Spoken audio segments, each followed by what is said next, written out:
بسم الله الرحمن الرحيم آمن الرسول بما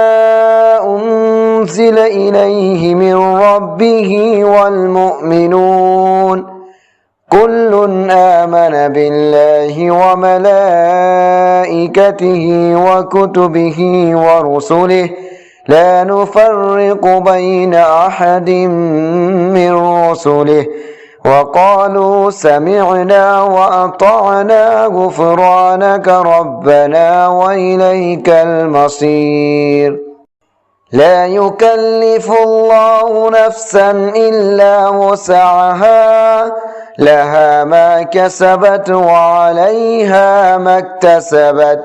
ربنا لا تؤاخذنا إن نسينا أو أخطأنا ربنا ولا تحمل علينا إصرا كما حملته على الذين من قبلنا ربنا ولا تحملنا ما لا طاقة لنا به واعف عنا واغفر لنا وارحمنا أنت مولانا فانصرنا على القوم الكافرين